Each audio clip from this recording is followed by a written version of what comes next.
Hello and welcome back to True Sound Studios. I'm Ryan Wiesna, and today we're going to tackle part 2 of recording vocals here at my studio.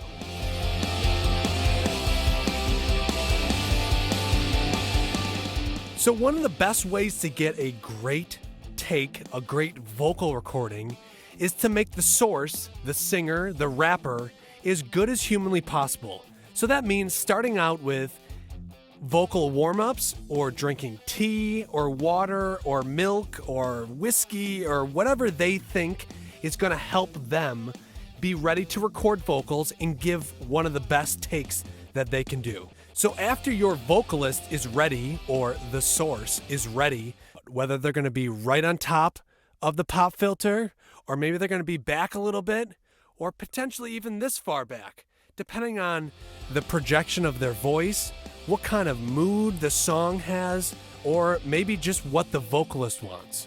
So after you've figured that out, now you need to keep them there, which can be one of the most difficult things because people like to move around, they're back here, they're singing close, but then they go away because they think they can control their voice, and they unfortunately sometimes think they know what's better for recording. And obviously as an engineer, you know if you can keep them in a good proximity the whole time, it's going to make your job in the end much easier.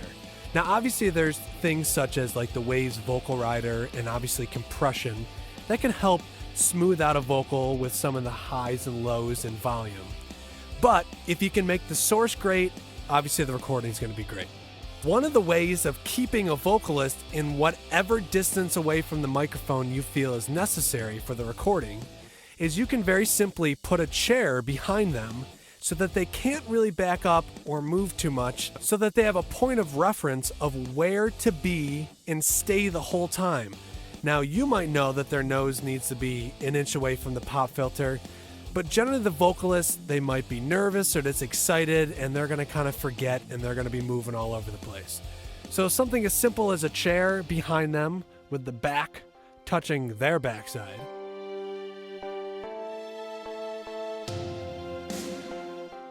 is a great way to keep a vocalist at least in a good proximity of where you plan on keeping them the whole time. So next, one of the most difficult things I find when recording vocalists here at my studio is when a note is higher, they sing louder, and when a note is lower, they sing lower or quieter. So what am I talking about? If they're like, I'm singing up real high, but then I sing down low like this, the volume is going to be and can be sometimes 20 decibels difference from the low part to the high part. Now, obviously, there are ways to fix that, and I love dynamics. It helps makes a part bigger, and it helps make parts, feel smaller or more tame. But as an engineer, I know that I gotta keep that vocal, for the most part, sounding like it is at one volume almost the whole song. Educating your singer or rapper to try to stay in a good range. So when the note is higher, to naturally reduce the volume, and when a note is lower, to project more to increase the volume. So then in the end, if you're singing up real high or you're singing down low, you're going to try to keep them and educate them on how to do that. So next, we need to deal with headphones. Now, headphones can be a wonderful solution of how the vocalist can hear themselves.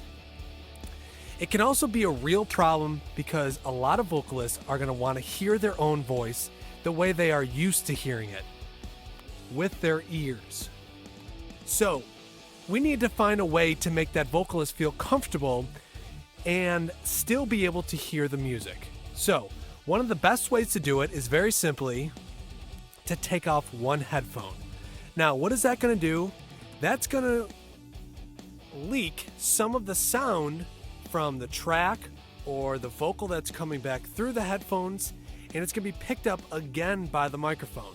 One of the more realistic things is you're going to hear some of the audio track being picked up in the microphone. It is now going to be part of your vocal take. So one of the best ways to deal with this is very simply just pan or mute the channel that is being taken off of the ear. So in this case, my left track or my left channel, I'm going to very simply mute on my console so that the audio is only coming through the right ear, so that now when the headphone is off the ear, none of the sound is leaking out of this headphone and being picked up by the microphone. So when it comes to microphone, really your budget is what is going to dictate what you're going to get. Obviously, try to get what you believe or what you've done research on that is a great microphone for you. In my case, I've had many microphones. I have an MXL 4000, a Rode NT1A, a Samson CO1, and this one, which I use mainly for vocals. This is the Sterling Audio. This is the Ocean Way edition, the ST6050. And this is my best microphone. It is a FET microphone, and I think it sounds great. I'm running a Neve style 1073 clone preamp through a DBX 160A compressor, and then through this microphone, and it hits some SSL alpha link converters, and it is clocked through a Big Ben. And that's my vocal chain, and I think it works really great for what I have. Also, it is very dependent on the acoustic space that you're recording in. This vocal booth was specifically designed to record in. This has no parallel surfaces. There is a ton of absorption and diffusion in here. We have 3/4 inch rubber flooring. So the recording space you are going to record in is going to change how good that microphone is and how it's going to react in the room that it's in. So lastly is the pop filter. A lot of microphones will include a free pop filter, and it's generally made of some sort of fabric. And those are great, and that will work great. But you'll find after a month or two, it's going to start to smell from people spitting on it, or if they use chapstick and it gets on the pop filter or whatever.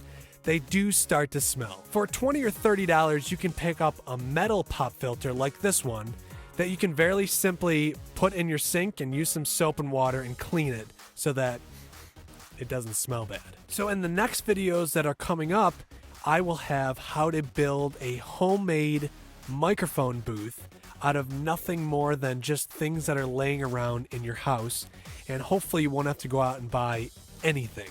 So look for that video coming soon. Otherwise, I'm Ryan Wiesner. We're here at True Sound Studios, and thanks for checking out another video. Peace, guys.